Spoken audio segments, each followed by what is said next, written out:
very rough. Sir, on Iran, have they crossed your red line yet to trigger a response? I know they're starting to, it looks like, and there seem to be some people killed that aren't supposed to be killed. These are violent, if you call them leaders, I don't know if they're leaders or just they rule through violence. But we're looking at it very seriously. The military's looking at it, and we're looking at some very strong options. We'll make a determination. Which options have you been briefed on? Are you meeting with senior officials? I'm going to tell you the Are you meeting with Am I going to really, are you asking me to say what will they do, where will we attack, when, and at what angle will we attack from? Are you Who are considering you with? I'm with the U.S. White House TV pool. I'm wondering, are you being briefed on options? network are you with? I'm with CNN, sir. Why don't you just say I'm with CNN? She says I'm with the White House pool. Yes. And I say, what? You're with CNN. You're with, I'm with CNN, you're yes. with fake news. Iran Because said CNN that- is fake news. Iran Go ahead, said give me a question. Can I ask how you're balancing and how you're deciding your response, the balance between helping protesters versus hindering them? Because I imagine that's a delicate balance to strike. I mean, some of the protesters were killed through the stampeding. I mean, you know, there's so many of them. And some were shot. We're getting a full report. I'm getting an hourly report, and we're going to make a determination.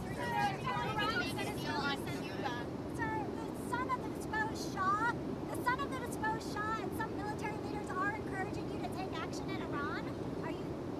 Is that a serious option? And are you listening? People have been shot, and we're looking at it. Yeah, please. Are you going to go to Venezuela? Or is Secretary Rubio going to go to Venezuela anytime soon? Are you going to We're doing well. Venezuela is really working out well. We're working along really well with the leadership, and we'll see how it all works out. Are you planning to meet with Delcy to go? At some point I'll meet. Yeah, she's been very good. Look, she asked us, can we take 50 million barrels of oil? And I said, yes, we can. It's $4.2 billion. And it's on its way right now to the United States. When will you meet with Machado this week? Looking for something to grab here, because it's going to get rough, and I don't seem to be in a very, I think you did this to me. You put me in a position where there's absolutely nothing to grab. Mr. President, So I'm looking for something to grab, and it's not going to be Caroline. Have any oil companies made commitments to you, sir? Have any oil companies made commitments to the United States after your meeting on Friday, sir? Yeah. Which have Exxon, No, Cadogo? I don't want to say. No, I didn't like Exxon's response. You know, we have so many that want it. I'd probably be inclined to keep Exxon out. I didn't like their response. They're playing too cute. What backstops or guarantees have you told the oil companies that you're willing to provide? Guarantees that they're going to be safe, that there's going to be no problem, and there won't be. There's not going to be a problem. They had problems in the past because they didn't have Trump as a president. They had stupid people. Iran said that they would. Cuba makes a deal. what kind of deal are you looking for from Cuba? What kind of deal are you looking for from Cuba? You're going to find out pretty soon. We're talking to Cuba, and you'll find out pretty soon. And one of the things I want taken care of, and one of the groups I want taken care of, are the people that came from Cuba that were forced out or left under duress, and they're great citizens of the United States right now. You have a lot of people forced out of Cuba unfairly, so we're going to take care of, most importantly right now, we're going to take care of the people that came from Cuba that are American citizens or in our country. Are you going Do to you say? plan to seize any oil tankers that are headed to Cuba? Well, we have a lot of oil people really interested. You saw that the other day. That was just a small group because the room in the White House, we need the ballroom actually. We could have filled up the ballroom practically. We have so many people that want to go in for oil. So you saw some great companies. Are you going to send Starlink to Iran, sir, to help the people in the ground with the internet blackout for more than 72 hours? We're going to be talking about that. We may get the internet going if that's Are possible. you talking to Musk We about may it? speak to Elon. Because as you know, he's very good at that kind of thing. He's got a very good company. So we may speak to Elon Musk. And in fact, I'm going to call him as soon as I'm finished with you. Just quickly, Iran said that they would consider military and commercial bases as legitimate targets if you struck. Are you concerned about? If they do that, we'll consider things targets that they wouldn't believe. If they do that, we will hit them at levels that they've never been hit before. And they won't even believe it. Do you think I have options that are so strong. So, I mean, if they did that, it'll be met with a very, very powerful force. Do you think Iran takes your threats seriously? I think so. Don't you think so, CNN? Don't you think so? Wouldn't you say that they probably do at this point? After going through it for years with me, being hit, Soleimani, al-Baghdadi, the Iran nuclear threat wiped out, don't you think, and then you just had Venezuela, don't you think, she says, CNN, do you think they take your threat seriously? Wouldn't you say they do after all of the things we've done? What a stupid question. Go ahead. Are you coordinating with allies on the response to Iran? Mr. President, when will you meet with Maria Corina Machado this week? I don't know. I hear Tuesday or Wednesday. I look forward to that. Have you named your board of peace for Gaza yet? Where do those plans We have stand? a board of peace that's being formed, but essentially it's the most important leaders of the most important nations. All nations, but the most important, you take the most important leaders and nations, that's who the board of peace is going to be. Everybody wants to be on it. One group taking your threat seriously is one area taking your threat. The New York Post. New York Post treats me semi-fairly. So go ahead. One group taking your threats very seriously is Greenland. Are you still thinking of military action there, or is there anything they can? Where? Military. Greenland. Greenland. Is there anything they can offer you for a deal? If we don't take Greenland, Russia or China will. And I'm not letting that happen. If we don't take Greenland, Russia or China will take Greenland. And I am not going to let that happen. Is there any deal they can offer you? Either like Yeah, sure. I'd love to make a deal with them. It's easier. But one way or the other, we're going to have Greenland. Are you okay if that compromises NATO? If NATO effectively ceases to exist I've in order done a great job. I'm the one that saved NATO. I'm the one that got them to pay 5% of GDP. Wait a minute. It was 2%, and they didn't pay. Now they're paying 5%. I'm the one that saved NATO. You wouldn't have NATO if I weren't president. Would you pull the U.S. out of NATO? Would you consider doing that? Well, maybe NATO would be upset if I did it. Maybe NATO would save a lot of money. But I like NATO. You know, I just wonder whether or not if we needed NATO, would they be there for us? I'm not sure they would. You know, we spend a lot of money on NATO, and I'm not sure they would. But what would you say? Now, to- what's happened is, as you know, Sleepy Joe Biden gave $350 billion to Ukraine and got nothing for it. I got rare earth back. I got, I think, value back far greater than that. And that's what he should have done. Now, if you look at what's going on with respect to NATO, we have a very good relationship. 5% GDP, and they pay us. We send them military equipment, and they pay us back the full cost of the equipment. The war is, we make money with the war, but I don't even want to talk about that. I want to save the lives. They're Russian and Ukrainian lives. I want to save the lives. That's the only reason I'm doing it. This is Biden's war. Should have never happened. Would have never happened if I were president. This is Biden's war. It's not Trump's war. All I can do is stop it.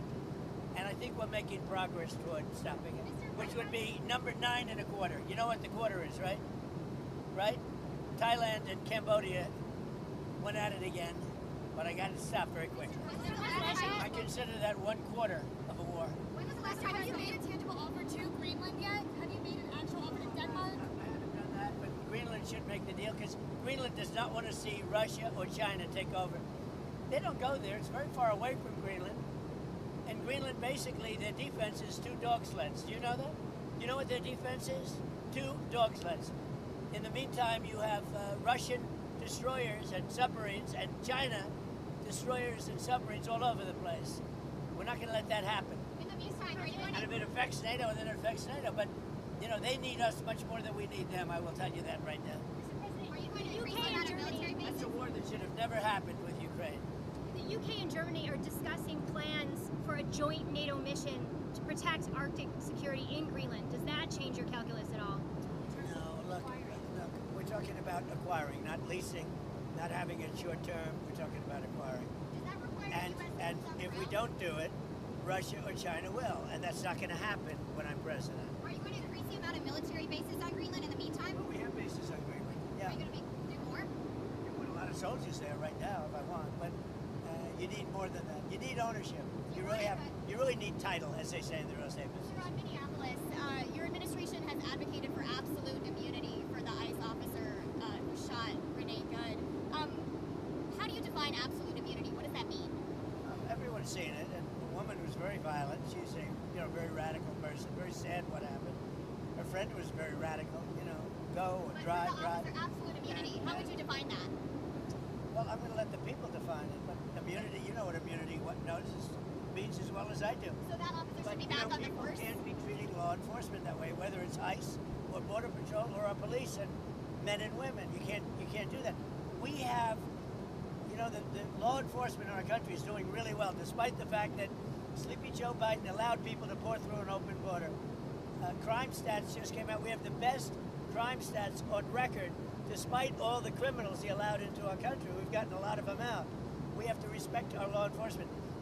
At a very minimum, that woman was very, very disrespectful to law enforcement. And you heard the same noises. You saw the same crunch that I saw.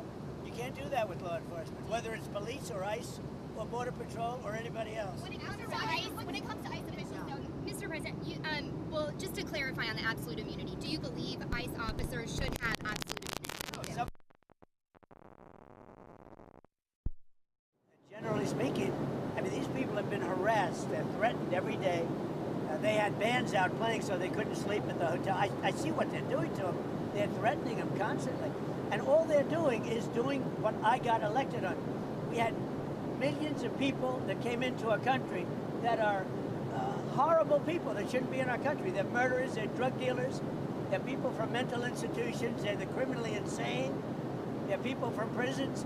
They were allowed to come into our country because Biden was a stupid person, and the people surrounding him, very smart, very vicious, but they have no common sense, and they're radicalized people. They're radical left people, not radical right. They're radical left people. And all they're doing is what I campaigned on. I won in a landslide. We won all 7 swing states. We won the popular vote. We won the districts. We won everything. We won the counties. We won the counties by 79%, I believe. I campaigned on the Great Border, and now we have a Great Border. But Biden let 25 million people come into this country, and many of those people are criminals, including 11,888 murderers, and we want them out. And I won on that. Now people don't talk about it because the border is so secure, nobody wants to talk about it anymore.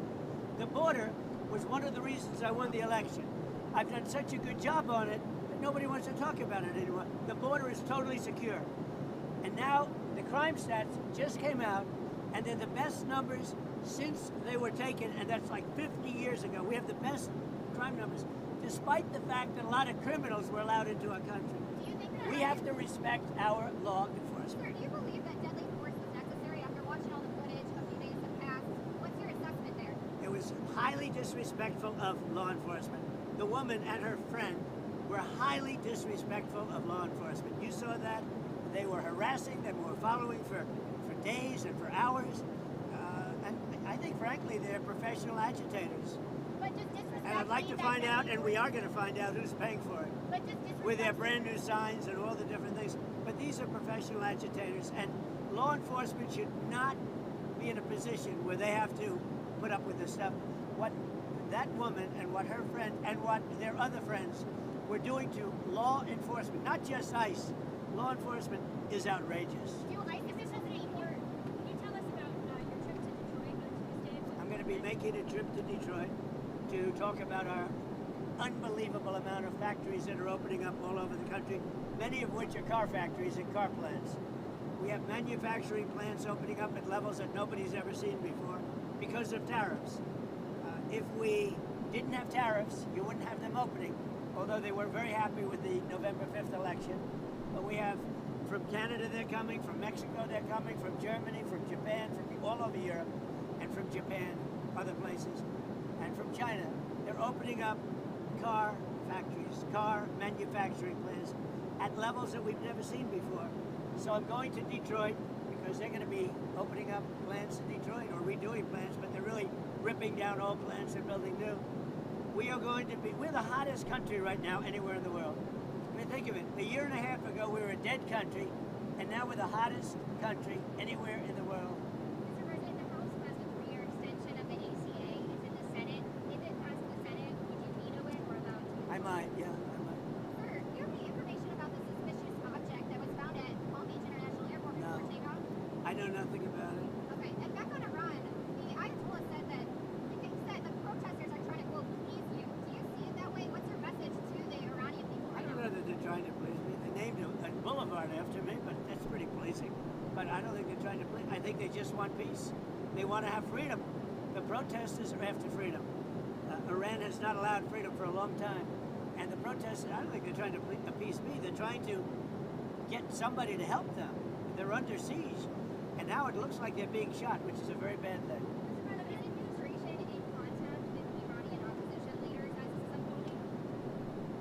Yeah, What's the message to them? yeah. You're going to find out pretty soon. You said that help is Yeah, go ahead. With the beautiful red hair. Thank you, I appreciate that. Coming up with the premiere of Melania, have you seen the movie yet? And what are your thoughts on I've it? seen pieces of it. It's incredible, I tell you. I think it's going to do. You know, she did a book, and the book was a big #1 bestseller. And this is a movie, and it seems to be captivating a lot of people's attention. It's very good. Because here we go again. Yeah, it's going to be doing the premiere at the Trump Kennedy Center. Yeah. It'll be very exciting. It's a very hard ticket, I can tell you. Everybody, Wayne Gretzky and his wife Janet, beautiful wife, great wife. They said last night, gee, I want to go to everybody wants tickets to the premiere. I think it's going to be great. Is there any timing on the mortgage bond purchases you announced last week? On the what? Mortgage? Mortgage bond purchases by Fannie Mae and Freddie Mac? No, they're already doing it. They've started. Yeah, they started the process, and it's having a great impact. Interest rates are falling very rapidly. Not only for that reason, for other reasons too, but interest rates are falling very rapidly. With no help from the Fed, because we have a total stiff in the Fed. Can I ask you, the announcement on the cap on credit card interest rates Yeah. that came out on Friday, what happens if the credit card companies don't comply by the January date? Well, then they're in violation of the law. Did you have congressional Very support? severe things. No, I want a cap on credit card interest rates because you know some of them are 28, almost 30%, and people don't know they're paying 30%. The people out there, you know, they're working and they have no idea that they're paying 30%. No way. We're putting a 1-year cap at 10%, and that's it. They know it. They've really abused the public. The credit card companies have totally abused it. I'm not going to let it happen. Is that something willingness from Iran to engage diplomatically with you, or perhaps negotiate on their nuclear program? With Iran, Yeah, do you think they want to engage diplomatically with you? they do. They called They called you? yesterday. Is it still an option? Iran called to negotiate. Yesterday. Yesterday, the leaders of Iran called. They want to negotiate. I think they're tired of being beat up by the United States. Can you share any details on that call? Iran wants to negotiate. Yes. Negotiate what? We may meet with them. I mean, a meeting is being set up, but we may have to act because of what's happening before the meeting. Right. But a meeting is being set up. Iran called. They want to negotiate. Thank you very much, everybody. What are you going to do with Be East? careful. A lot of bumps. What's your plan for East Potomac? Are you going to renovate the golf course? Yeah, we're going to make it a beautiful world-class U.S. Open caliber course, and ideally we're going to have major tournaments there and everything else. It's going to bring a lot of business into Washington. By the way, the crime stats just came out on Washington, D.C., and there is virtually no crime. It's gone from tremendous crime, murder, and everything else. There's virtually no crime in Washington, D.C. Thank you, President Trump. Thank you very much, everybody.